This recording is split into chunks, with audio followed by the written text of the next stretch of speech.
This is Peggy Merkur. Hello. Good morning. I'm sitting in the Café Sports, also known as Peter's Sports Bar. It is a nice cafe, a bar. And what it is about, I tell you later, with Peter in person. Today is the 30th of June, 2020. We have reached the Azores 4 days ago. We needed to anchor to get ready to get into port. We have done quite a long journey.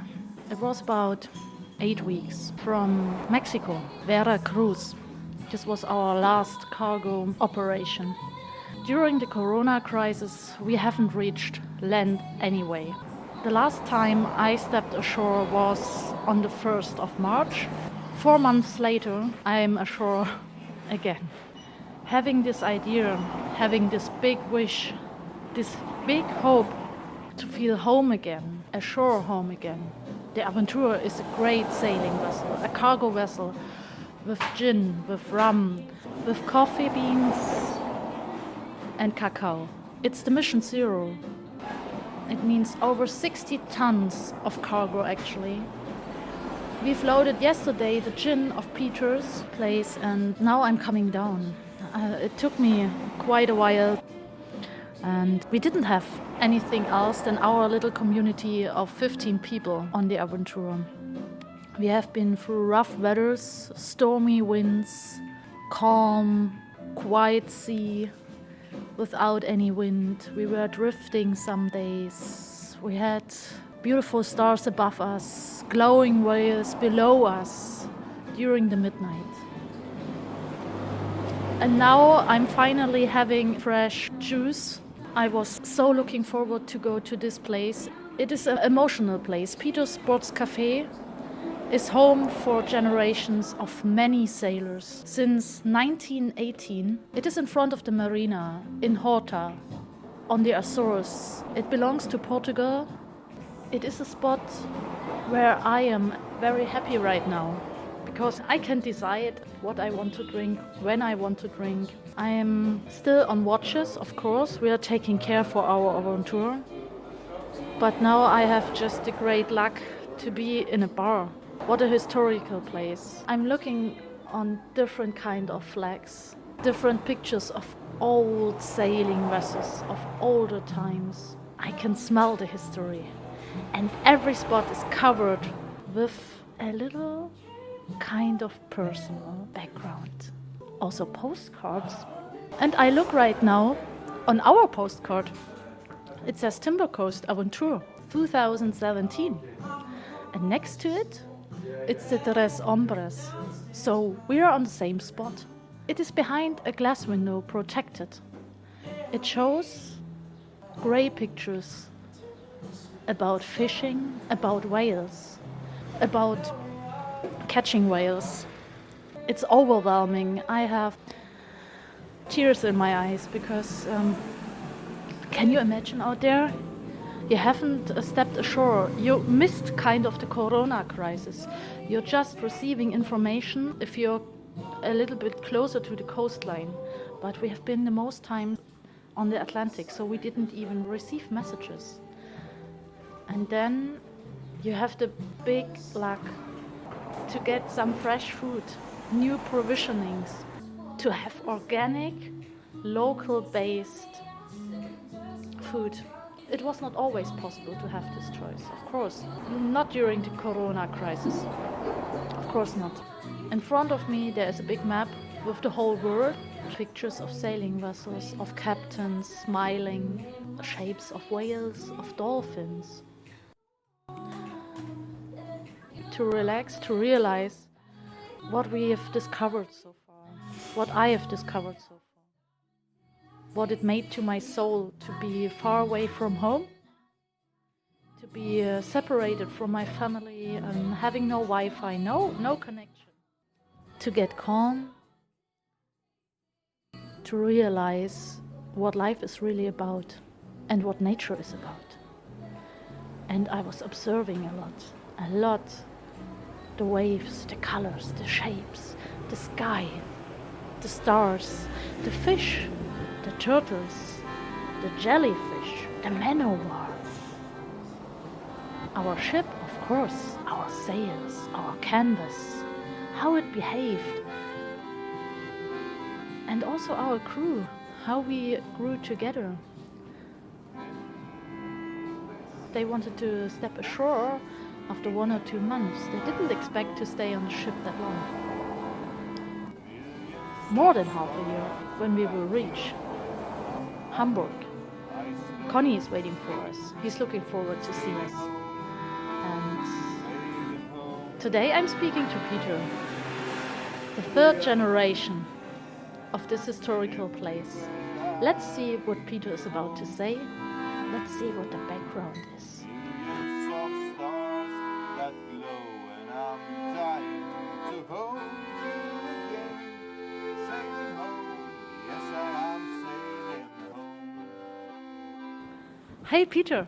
Hello, how are you? Fine. Thanks for your time. And we're doing a podcast together today.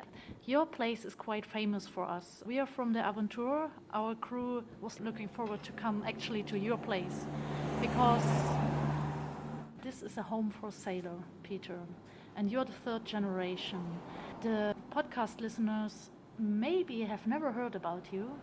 Yes, I am the third generation of Peter Cafe Sport, but I am the fourth generation of the business of my family. My grandfather, in the 19th century, he used to have a small shop in the middle of the town where he used to sell things made on the island, so small artifacts and souvenir shop. In that time, it was for the people that come here by boat, by cruising boats crossing the Atlantic. And in 1888, he went to Lisbon to be part of a big exposition. It was the preparation of Portugal for the World Exposition of 1889 in Paris, on the year where they built the Eiffel Tower. And because of the quality of the things that he brought to Lisbon, he got a gold medal that we have in the Museum of Scrimshaw over here, over the bar. His things went to represent Portugal the year after in Paris, and also he received a diploma. In the beginning of the 20th century, 1901, he came to this street over here, and he opened the Azores house, Casa Soriana, where he keeps selling what he used to sell in the other shop, but he already started to sell drinks. Then later on, in 1918, his son, my grandfather, Henrique Azevedo, he closed that shop and opened just next door the first Café Sport. And he called it Café Sport because he liked to play sports, football, tennis, water polo. In that time, Horta, it was one of the main centers of communications of the world. The communications were made by cables, underwater cables, on telegraph, on Morse, and the people hear the message and then repeat it to the other side of the Atlantic.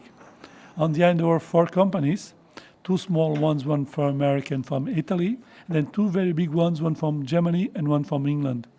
And especially the people from Germany and from England, they influenced a lot the island on cultural ways, but also on sports. That's why we start to play sports on the island. We even believe it was the first place of Portugal where the women start to play sports. And that's why also that we have one of the oldest clubs of sports, of football of the country, Faial Sport Club. And my grandfather and his brother was the founder of that club. The name Peter, it just happened during the Second World War, when my father, with 18, 19 years old, he works for the English here on the harbor for 6 months. And this chief asked him one day if he can call him Peter instead of Jose, that it was his real name. And he said that he wants to call my father Peter, I believe because it was more easy than to say the name Jose, but also because he said that my father looks like his son that was in England, and it was a way of him to feel more home. He started to call him Peter, but then the other English on board, they start to call him Peter too. And later on, everybody, even the Portuguese, start to call him Peter. And with time, the cafe became more known as Peter than Café Sport. We became well known on the sailing community because, especially after the Second World War, they start to arrive here, the yachts, the sailing boats. And that since the beginning, we start to call them aventureiros. Aventureiros, it means adventures, but we call the same name for the boat and for the sailors itself, because here it was like a kind of a respect word. as admiration too for them. And it was true that in that time they were first ones to cross the Atlantic, and there was a sign of respect by the people of the island. Since the beginning, when they arrived here on the harbor, and now we are during this time of the quarantine, we are doing the same. We start to go out. In that time it was in a rowing boat. My father used to go out. Nowadays we go with the Zodiac. They say, hello, I'm Jose, you can call me Peter. I have a small cafe in the corner of the harbor. Because in that time there was no marina. They must wait in the middle of the harbor, in the mooring, for a doctor to go out there to check if they were in good health to come to land. Oh, like now. Yes, like now. And we used to go out there. And my father realized that what the doctors used to do, it was simple. Just look at them, if they were okay. And if they say yes, they will put a stamp. They don't make any exam out there. And this, it was easy to my father to do the same. And they started to do the same. Hello, I'm Jose. You can call me Peter. I have a small cafe in the corner of the harbor. How will you choose your trip? How are you? When they say they were okay, please give me your passport. I'm going to say for the doctor that he believes on me, that you are okay, that everything is okay with you. You will put the stamp and you'll sign. And you can come to land right away. Because like this, it was a way for them to come the same day or the day after to land. And if they must wait for the doctor, because there was not so many doctors, they will not run to see a small boat with 1, 2, or 3 or 4 people on board. They'll make them wait until a big ship comes, and then they will pass there. And after you've been sailing for 2 or 3 weeks or 1 month, it was so nice to be able to come right away to land. And this started to happen. Then next day my father used to go shopping for the cafe and used to invite them to go with him, telling them where they can buy what they need to buy. Of course, now it's much more easy because you go to a big supermarket and everything is there. But in the old times, you must go for different kind of shops and also for the open market. My father will help that too. Then if they have a problem on board, on the motor, on the sails, on the radio, on the electrician, any kind of problem, we try to resolve that. Then we start to change their money. And very important, we become the post restant of the Atlantic. All the friends and family of the sailors, instead of sending the letters to the post office, they start to send to us. We still do the same in our days, and we still do that service. And the cafe became a special place for the sailors, and it became a symbol of friendship and help. And because we were lucky that many of the classic sailors that were here wrote books and they give interviews and they start to speak about my family. Nowadays, with this coronavirus, we are almost doing the same again. And we are proud to be able to keep the harbor of Horta open. At the beginning, at least, we were the harbor of Horta and maybe Gibraltar. We were the only places where the sailors were still welcome. Because in most of the other harbors in the world, they don't want to hear about sailors anymore. The first thing that our government also said it was that the harbors were closed. When I received this news, I wrote 7 letters for the president of the government, for the vice president, for the secretary of tourism, for the secretary of economy, and for the mayor for the island. I wrote telling them this it was wrong to close the harbor for the sailors because for them to arrive here, they take minimum 3 weeks, most of them. And the quarantine was done already. But 3 days after, they closed the airports too, because the first thing they have done it was to close the harbors, and I don't agree. I told them, you are not closing the airport. They arrive here in the Azores in 2 hours or 2 hours and a half, and you are closing the harbors. Why? I don't agree with that. Finally, 2 days after, or 3 days, they closed the airports too. And then this makes more sense. Ourselves, we were not afraid that they will bring the disease by boat. Just because most of the boats, they have done their quarantine already before they start the trip, because they are not crazy. They don't want to get sick in the middle of the ocean. And they used to buy everything, stay 14 days, 15 days on a mooring, and then cross the Atlantic. And some of them, of course, they were less than 21 days, but most of them it's 3 weeks. Just the very fast boats are able to do it less. And Café Sport, it's this. It's what I'm just telling you. We became also very famous because of our gin. And this also, it's influence of the English, of the communications of the cables that were here. They start to ask us to do gin and tonic. And we created our own gin in the year 2000. And this is also one thing that you are bringing back to Germany.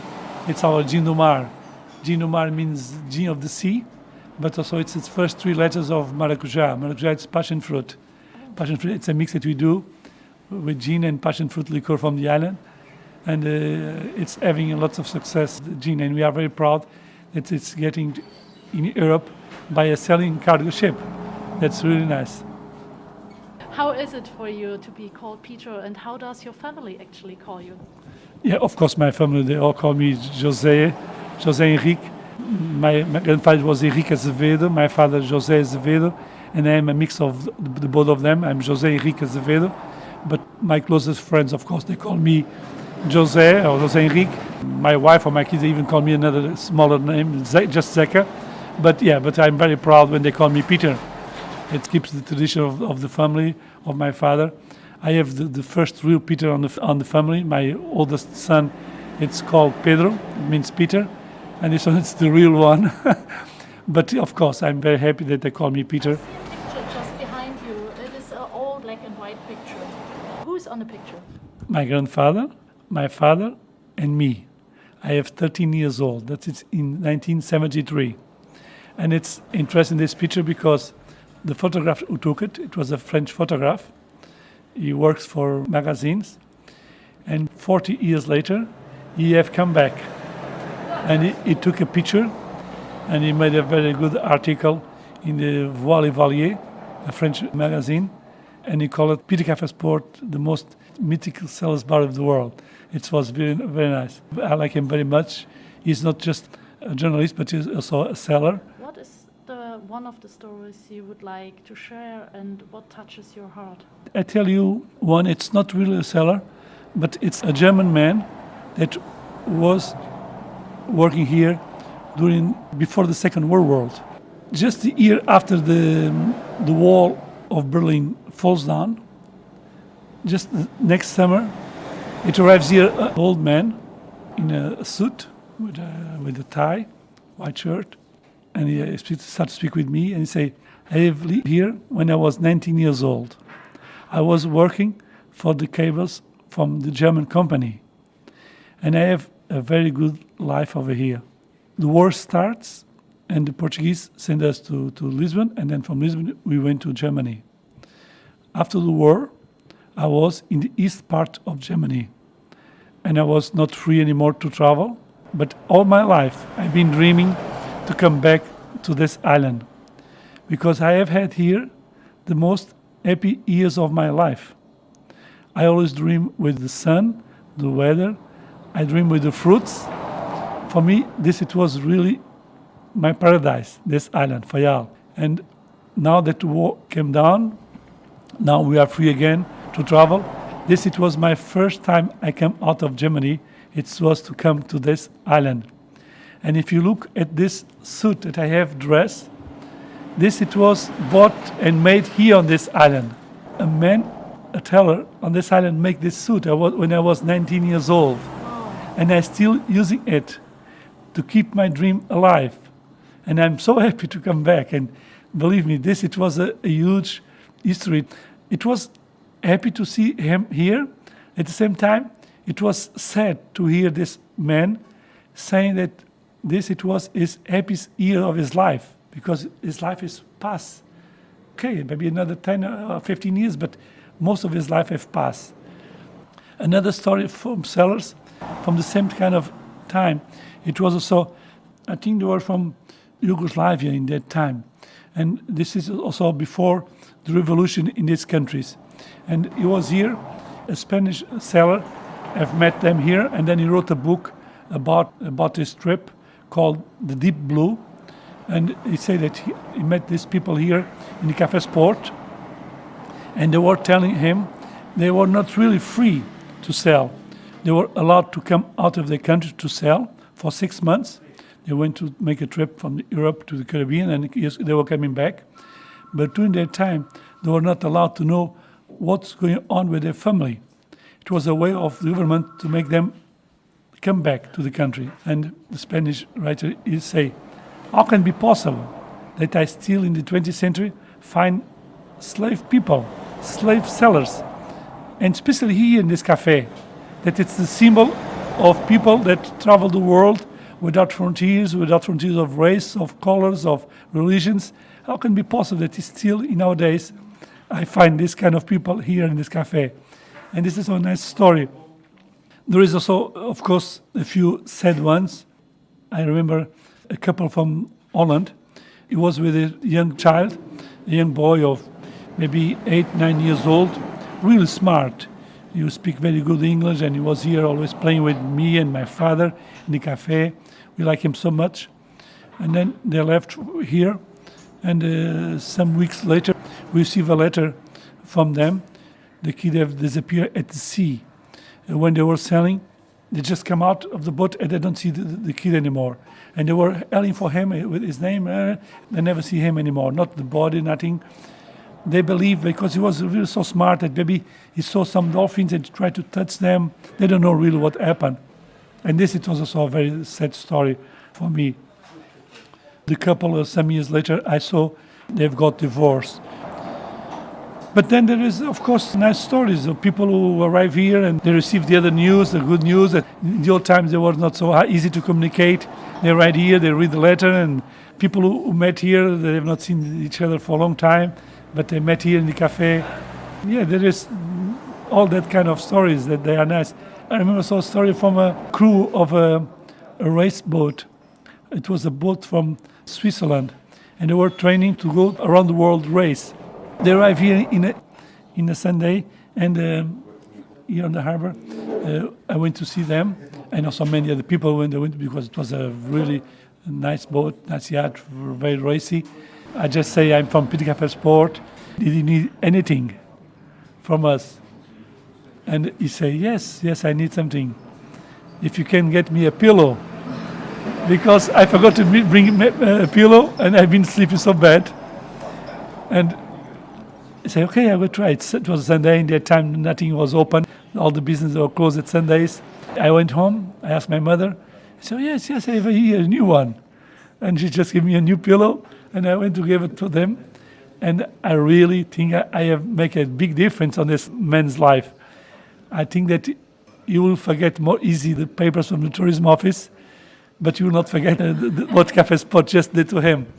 And it was this kind of small things that my family have done, my grandfather, my father, me, that sometimes for many people don't mean much, but for them they were very important. Let's talk about dreams to fulfill. A dream about a better world, the Mission Zero. I want to start in the beginning. How did you meet Cornelius Bockerman? We spoke about our gene, and he likes to try it, to make a test, if it was possible to sell it in Europe, and the things went well. We are really proud to do this with him. I think it's a nice principle. We know that this is not this kind of business going to change the world, but it helps to change it. It helps to create another ideas on the mind of the people, that we do everything more slowly, that we can live not with the speed of the planes or even the power boats. I prefer to see a sailing boat, but it's not just a sailing boat. I like to see a sailing boat that sails. I don't like to see a sailing boat that go by power. Maybe some people who are listening right now are not experienced in sailing and what the sea is about, what it means to be on sea. Yes, most of the boats that arrive in the Azores after March, April, May, June until July, they are coming from the Caribbean. Most of them, there is other ones that are coming from the United States or from Canada or even from South America or South Africa. But most of them, 90% of them, they came from the Caribbean because they've been in winter time on the Caribbean when the weather is good. And this it's November, December, January, February, March. Then they start coming up to Europe. They want to spend the summer in Europe. Nowadays, there's still lots of people that just are sailing for pleasure, and they are doing the trip of their life. They've worked hard for many years, and then they are making a trip of 6 months. That's normally the minimum. Or they are doing a trip around the world. 1 year or 1 year, no, it's normally more minimum around 2 years. The weather, it's not always the same. The wind can be the right direction, can be against you. Normally the currents they help you the way you're doing. They help you, but the winds can change. You can have, like now, there is not much wind. The high pressure of the Azores it's just here, and it's nice when the people are sailing and they understand this is like this. When they start to get nervous because they must be somewhere in the exact date, it's when the things are getting the business. It's more important than the rest. Yeah. Do we exclude nature or a time frame, or are we involved? But still, we have this beautiful gin. How does the gin come to your place? How is it produced, and what's the background about it? Yes, we start to sell the gin in the beginning of the 20th century. When we opened the cafe in 1918, for the companies, for the German company and the English company, my father used to go in the morning there for the house of the people, because they were living with families and kids over there. They have their own sport, they have the tennis, they have a place to play the sport. And we used to go there and ask if they need something. They will give us a list to go in the afternoon to them what they need from us. Then they start coming to the cafe also and start to ask us to do the gin and tonic. And in that time already we have, the gin was still imported from the mainland, but the tonic start to be done on the island.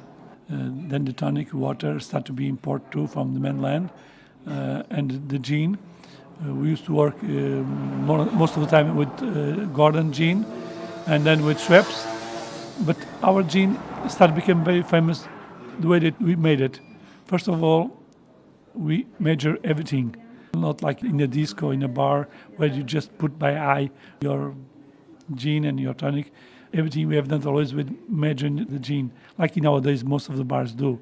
And then in the year 2000, I have had the idea to have a mix of gin with passion fruit liqueur. It was our best passion that we have on the island. Of course, it's different, and it became with success. And then we started to do it in the island where they make the San Miguel, where they make the liqueur. And now it's made here on the Azores. And of course, I still use other gins, but this is our main gin now. It's Gin du Mar, Peter's gin. And now it's traveling 2,500 nautical miles to Germany. The whale is the symbol for you.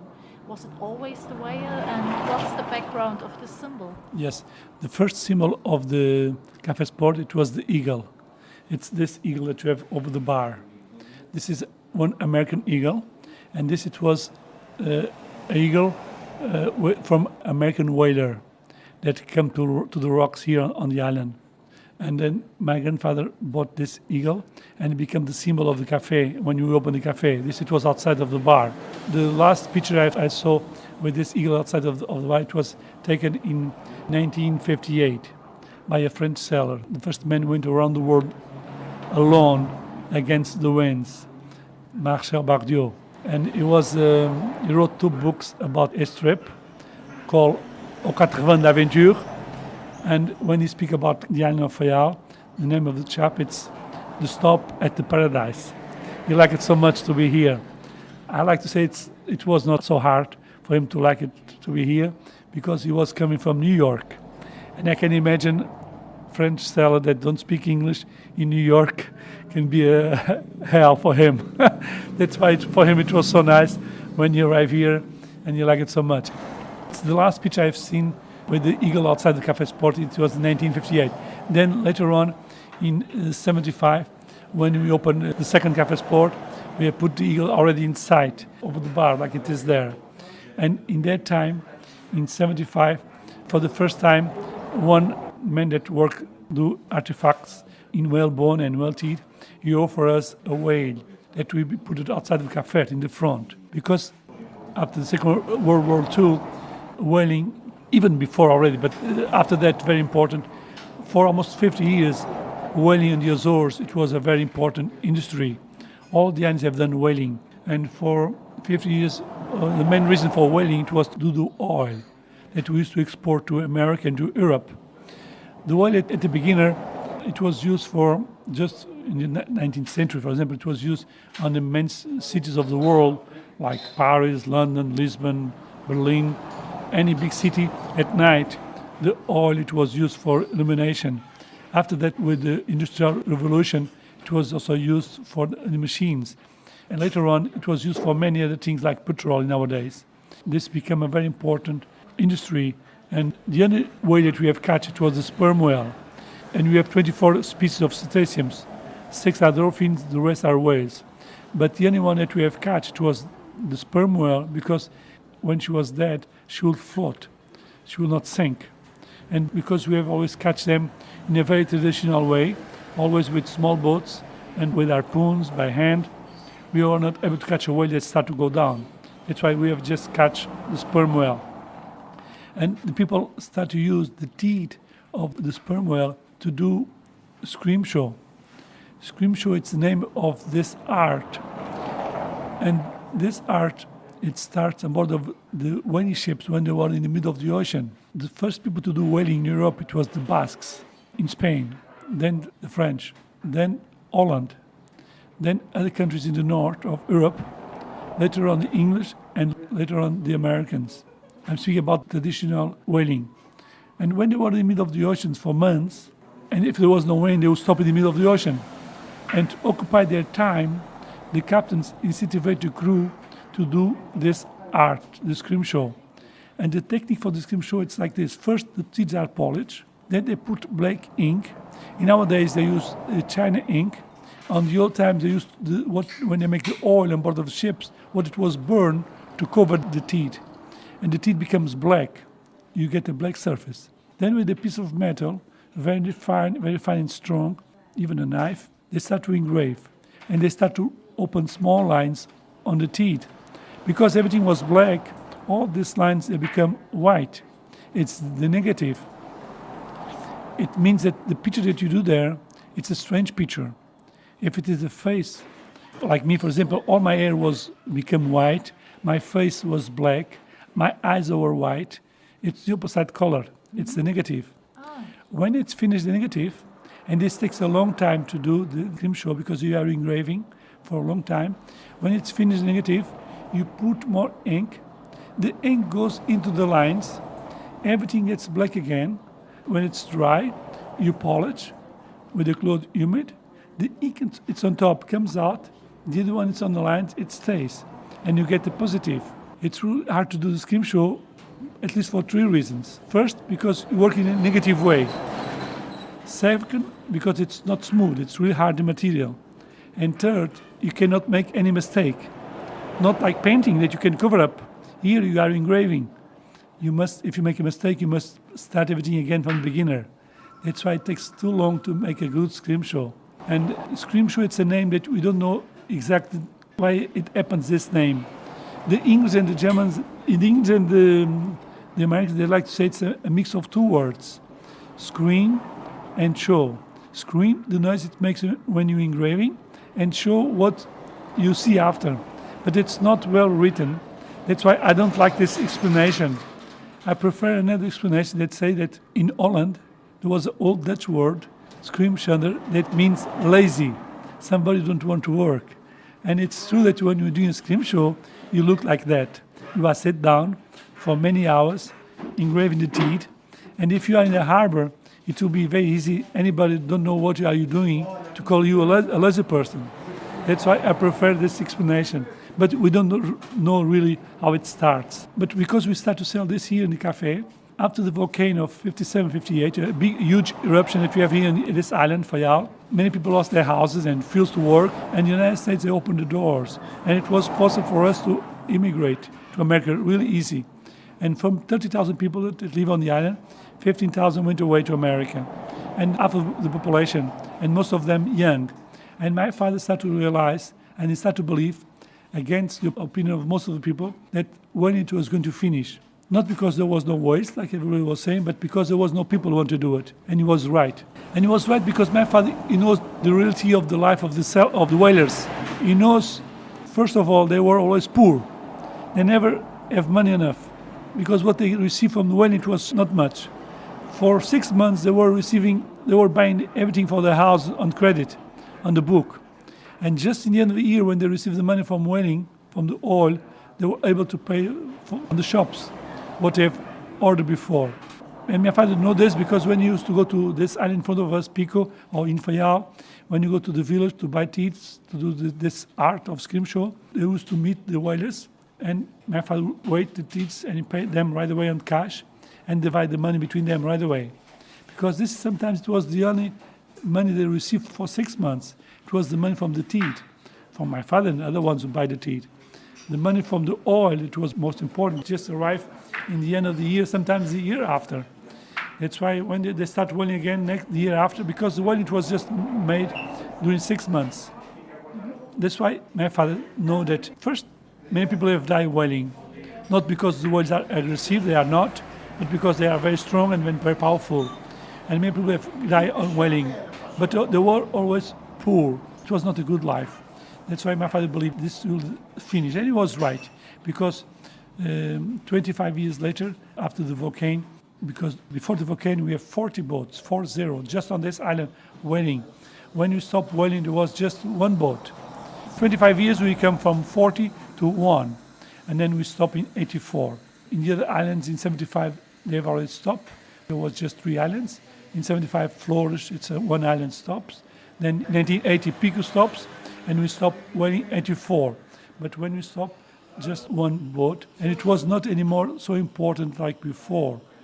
That's why it was something that we realized, and that's why we start to collect some of the scrimshaw. Every time we receive 2 or 3 teats, we keep 1 or 2, and we start to make a collection. We have a collection in the second floor of our cafe. It's one of the biggest collections of scrimshaw in the world, and we are very proud to show this tradition art that it was made here on these islands. When we have tourists, they go and see them, this museum, and they see how beautiful some of the works were. I see in your bar that you have also scrimshaw. Yeah. How is it produced? What's the background of this scrimshaw? This, it's all catch before 84. It's very expensive.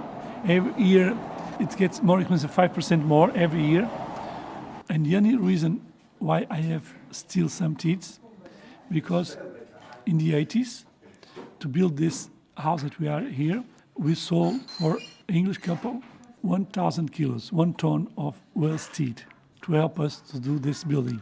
And the idea of them, it was to go around the world. He will polish the teeth, and she will make the scrimshaw and sell them. And they will live with that. 10 years later, I think, they have come back. They have divorced. And the man sold not 1 ton, but a little bit less, the teeth back to my father. And this is the only reason why we still have teeth in our days, because we have bought them back. If not, we have not anymore. This is what have happened. To see the history, to see the flags, and what is the reason? What made you hang up these flags about the sailor background, about the countries? There is 3 things that the sailors they used to do. The first one, and it's a very important tradition, it's the paintings of the wall.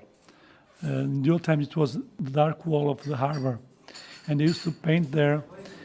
And because they are superstitious, they believe that if they do a painting there, they are going to have a good trip.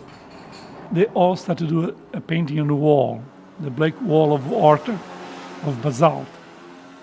Sometimes it was easy to do, just a name, a date, the name of the boat. Then some of them start to become more and more elaborate, and some of them were real artists, and it's beautiful what it's become. And this is the most important tradition in the harbor of Faial, of Horta.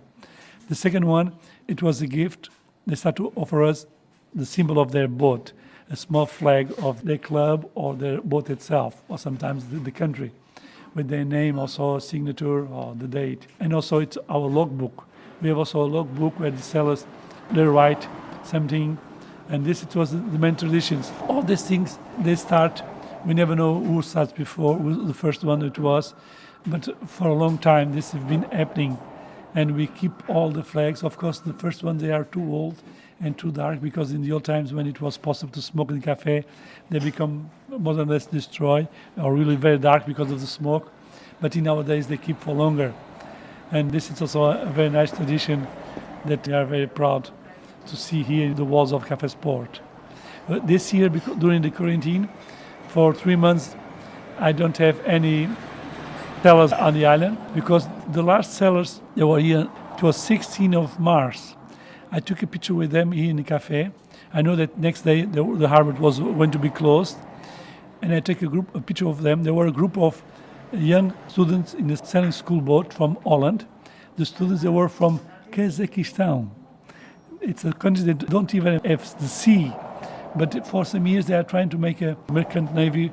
The last 3 years they have been passing here in a trip in a sailing school ship from Holland. And they pass here almost every year, for the last 3 years at least. They were the last ones, 16th of March. And then we took a picture.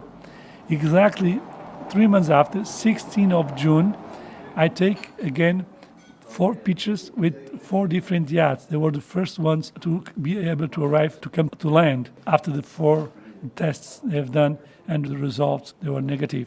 And they were the 16th of June. I have to take 4 boats, 4 pictures, but 3 months after. And during this time, I decided to make a cover of all the paintings on the marina. I have took more than 9,000 pictures. Some of them really old. I'm going to publish all them on the webpage of Peter. Oh yes, Yes. I've been walking and passing by. This was my first impression. When I stepped ashore, I was seeing these beautiful paintings. I was about to go to the Corona-Tadd, and then we needed to go immediately back to our ship on Anchorage, just in front of Horta.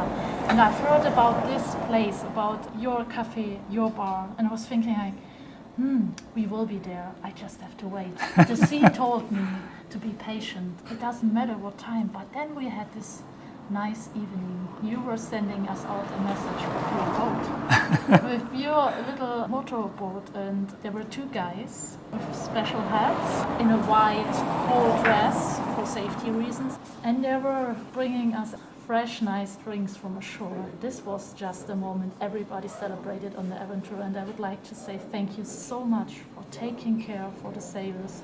When I know that you were there, I decided to send that case of cold beer for you because I know you've been for many days in the sea. It will be very nice. Sometimes it's a very simple thing, like just cigarettes. I have met people this year, they were start to smoke tea because they don't have any more cigarettes. When I know that, we send right away the cigarettes for them to have a cigar because they get a little bit crazy. And that hat, blue, red, white, and yellow, it's like a symbol of a lighthouse. It becomes the symbol of the La Résistance. The French, they call it La Résistance, against the coronavirus. Since the beginning, we decide this Horta must be open to help the sailors. We can never close because I believe that the harbor, it's important in 2 main reasons. When there is a storm, when it's bad weather, and when you have problems. That's when the harbors are needed. If everything is okay, if there's good weather, if you don't have any problems with your boat, you can be anywhere.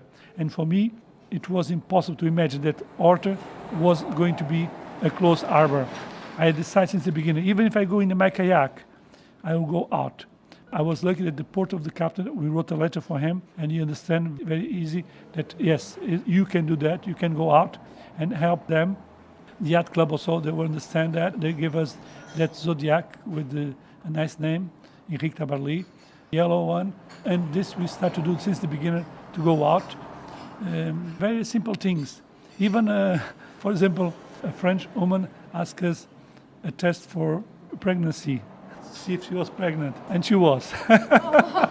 and she was happy. She was very happy.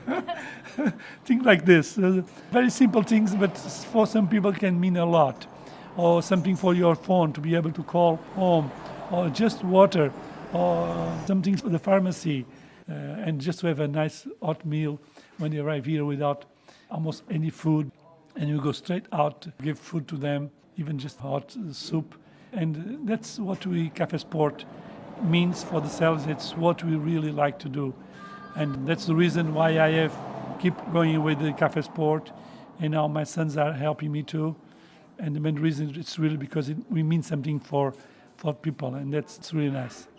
There are 2 things which I would like to tell you. We were provisioning, we're running out of food, not out of lentils and not out of beans. So we had beans and lentils, beans and lentils. I mean, we survived in a good way and in a good shape, and we have been nearly 2 months on sea. But if you only have lentils and beans, and then we were able to order at your place, and we were able to have a salad, to have a cucumber. It's such a big thing, and there's a private thing. My mom, I didn't know that, discovered your place as well, and she is not experienced at all about sailing, but she heard about your place, and she sent me a letter over here. This year they've come later. The letters, the post office, they were not working so well like before, but it can arrive any day. That's why you must check before you go. You must check all the letters again. Thank you, Peter.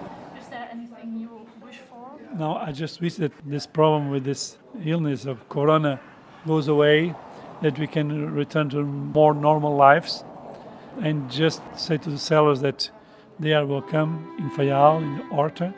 Also, of course, other people, they are welcome because the Azores, they are very small islands, but they are very pretty, not so far away from Europe. You can arrive at one of the islands in 2 hours, and this one in 2 hours and a half. Tour to come. They are safe, beautiful, and they are welcome. Thank you. Thank you, Peter. Bye. Thank you. Bye-bye. You know that I won't be home for your birthday. Let's say we just celebrate many days in many ways. Sailing home, yes I am sailing home. Thousands of miles I try to remember your smiles, 'cause it takes all those memories to keep me alive. Endless watches in endless rows, millions of stars that glow, and I'm humming my slowest refrain. Sailing home, sailing home. Memories everywhere I behold. Nights can be long and cold, and I'm dying to hold you again. But I am sailing home. Yes, I am sailing home. I won't be alone. Sailing